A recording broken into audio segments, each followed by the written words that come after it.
আমার ভাইরা, কেন ইসলাম কায়েম করতে হবে এটা একটা বোঝার বিষয়, তাই না? নামাজ সমাজে কায়েম নাই, কিচ্ছুই নাই। বাংলাদেশে খালি দুটা হুকুম চালু আছে। কয়টা?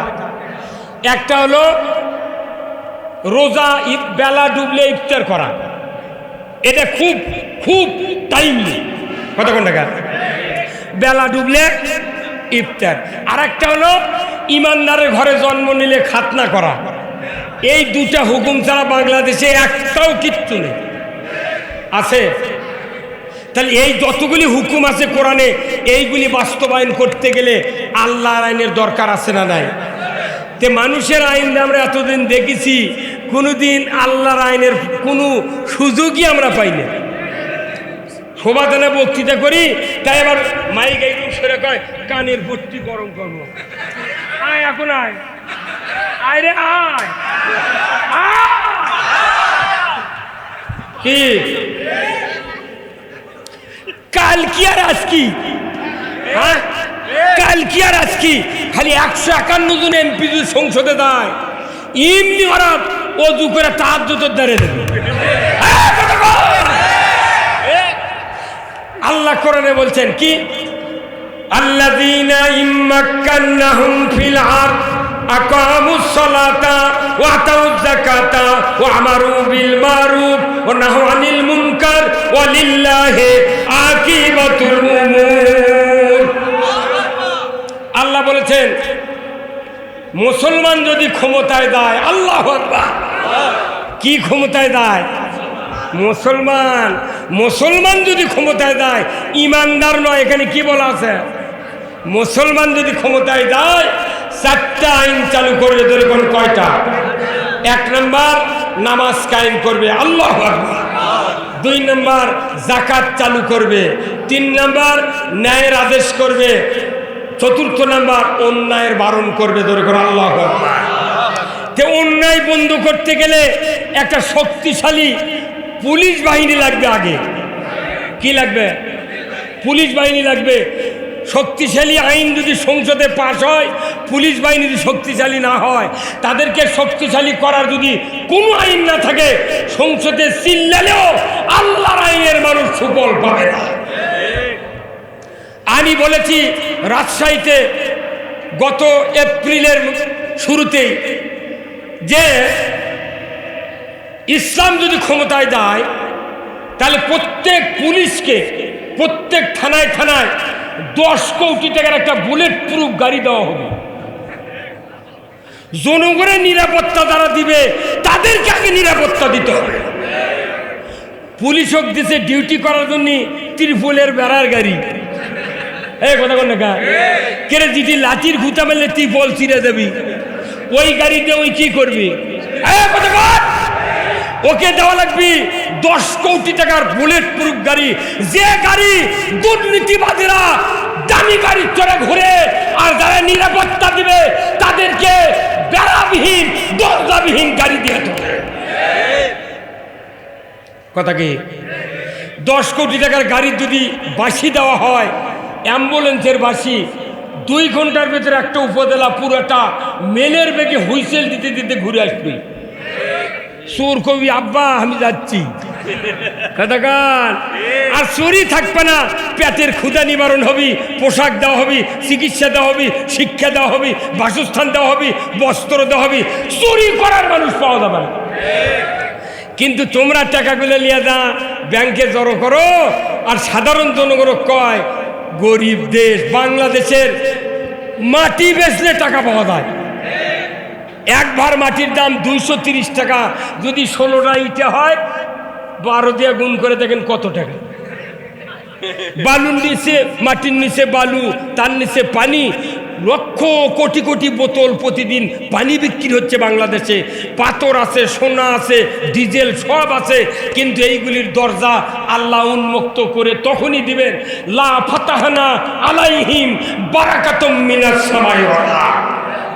এইবারই দেখতে পেয়েছেন নারী প্রধানমন্ত্রী আর পুরুষ উপদেষ্টা প্রধান হওয়ার কারণে বাংলাদেশে আকাশ পাতাল কম্বল।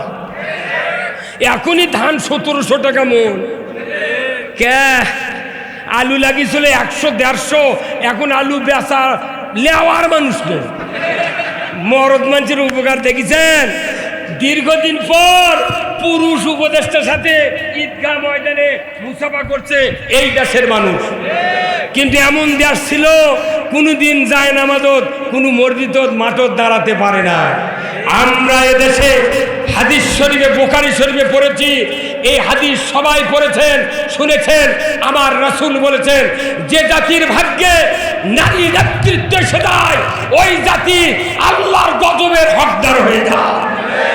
আমরা যা করেছি আর নয়, একটাবার বাংলাদেশকে আমরা 5টা বছরের জন্য সুযোগ চাচ্ছি।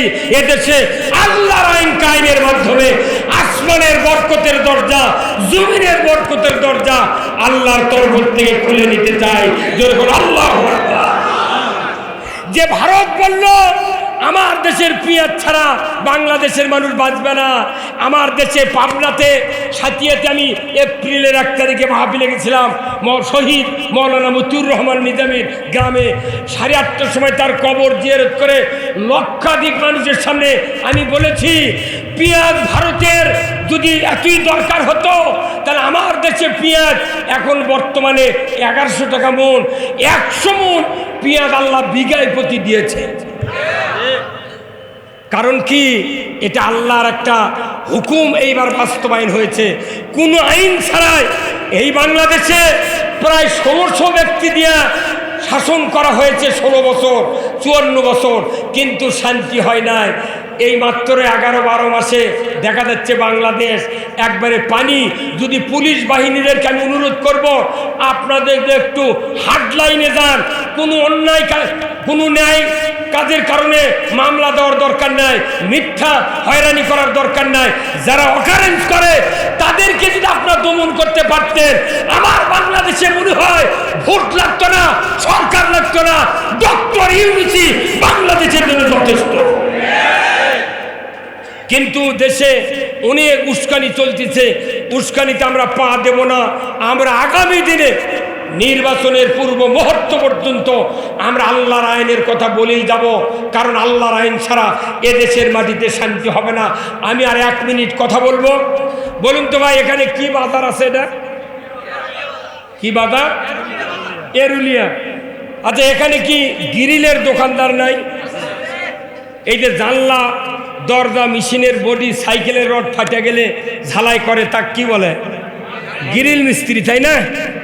ওই ওয়েল্ডিং দোকান। ওরা এখন ওয়ালে মিটার আছে, ওখান থেকে লাইন নিয়ে এইভাবে একটা ঝালাইয়ের মেশিন আছে, এই এক কানি দিয়ে তার ঢুকাছে, এই দিক দিয়ে 2 লাইন বার করছে, ঢুকলো কারেন্ট, এখানে 2 লাইন বার করলো। একটা লাইনের মাথা এত একটা রড কিংবা পাতি পেঁয়াজ দেওয়া বান্ধা ওই সাইকেলের উপর, মেশিনের উপর, গ্রিলের উপর ফেলে দিয়ে রাখে। এই লাইনের নাম কি? হ্যাঁ, এই লাইনের নাম হলো আর্থিং। নেগেটিভ করে খুব বোঝা, যে নেগেটিভ পদে সে বিদ্যুতের লাইনে, আর এটা বলা লাগবে আর্থিং। কথা ঠিক কিনা? এই আর্থিংয়ের যে রডটা পড়ে আছে, এর শরীরে কমপক্ষে কয়েক লক্ষ ফোঁটা আছে এইভাবে। কথা কি? মনে হচ্ছে দাউদের বুড়ো। আচ্ছা, এই রডের উপর এই পার্কের আরেকটা লাইন আছে, কারেন্টের লাইন, তার সাথে ওই একটা স্টিক এইরকম বাঁকা একটা জামিনের মতো দিয়ে ধরা আছে। এই সুইচ দেওয়ার পর ওই গ্রিল মিস্ত্রি করছে কি, ওই যে আর্থিংয়ের রডটা পরে আছে এতগুলো ফোঁটা নিয়ে, ওর বাঁচা কঠিন ওই ফোঁটার অত্যাচারে, তারই উপর দেয় আবার ইঙ্গে ঘুতোয়। এই কথা কোন দেখা, এইভাবে ঘুতোয়। তখন ওই আর্থিংয়ের রড বলে, ভাই আমার শরীরে এতগুলো ফোঁটা, আমি তো জর্জরিত হয়ে গেলাম, তুমি আবার আমাকে আঘাত করো কে? তখন মিস্ত্রি বলে, ভাই আমি দেখতেছি কারেন্ট আছে নাকি। ওই যে আগুনের ফুলুঙ্গি বাড়াছে। তা আমরা 54 বছর ধরে এদেশে ইসলামের কথা বলছি। এই 16 বছরের অত্যাচারে, নির্যাতনে, মামলা হামলা, খুন গুমের জন্যে আল্লাহ আমাদেরকে পরীক্ষা করছে, দেখি এদের ইমান আছে নাকি। এই কথা, এই ইমান আছে নাকি, এটা পরীক্ষার জন্য জেল। কথা কন। আলহামদুলিল্লাহ নন্দীগ্রামের যত মামলা ছিল সব মামলা খারিজ, বগুড়ার সব খারিজ। আল্লাহু আকবার। আমরা এই মামলার ভয় দেখে ইসলামী আন্দোলন থেকে পিছপা হই না। তাহলে এই আর্থিকের লাইন যদি খুলে দিয়া কিয়ামত পর্যন্ত স্টিক দিয়ে ঢালাই করবে, ওই ফাটা ঢালাই হবে। আমরা যারা এতদিন বক্তৃতা করছি, এগুলো হচ্ছে কারেন্টের ডাইরেক্ট পাওয়ার হাউস করানোর থেকে লাইন নিয়ে আমরা বক্তৃতা করতেছি। কিন্তু বাংলাদেশে আর্থিং নাই। আর্থিং হলো রাষ্ট্রশক্তি। আর্থিং কি? কিয়ামত পর্যন্ত বক্তৃতা দিলে আরো সাইদির মতো আরো 10,000 বক্তা এইভাবে ইঞ্জেকশনের আঘাতে মরে দেবে। তাহলে মারে ফেলে দিবেন না জানাজা করার, নামাজ পড়ার, ঈদের ইমামতি করার ইমামে বাঁচা রাখবেন? যদি বাঁচা রাখেন আপনার জানাজা হবে। যারা জানাজা পড়ায় এরাই জাতির শ্রেষ্ঠ সন্তান, এরা জাতির ট্রাফিক। এদেরকে সহযোগিতা করে যদি আপনি সংসদে আল্লাহর আইন চালু করতে পারেন, আমরা বক্তৃতা করব চোর চুরি করলে হাত কাটো, সরকার আইন করবে চুরি করলে হাত কাটার বিধান কায়েম করো। ওই বক্তৃতার সাথে আর্থিং যদি চালু হয়, আমার বাংলাদেশে কোনো অন্যায় করার কেউ না। গত পরশুদিন ফেসবুকে দেখলাম কারাগারের এক কারারক্ষীর থেকে ইয়াবা ধরা পড়ছে। এই ফেসবুকে দেখেন আপনারা, কে কারাগারের কারারক্ষী ইয়াবা নিয়ে জেলখানার মধ্যে ঢুকে দিচ্ছে। তাহলে সেই দেশে দেখা যাচ্ছে যে সর্ষে দিয়ে ভূত তাড়াবো, সর্ষের মধ্যেই ভূত। তাহলে এই ভূতগুলা সরান লাগবে কি লাগবে না? হ্যাঁ, কারা কারা সরাবেন? দুহাত তুলে আল্লাহকে ডাকা। লিল্লাহে তাকবীর।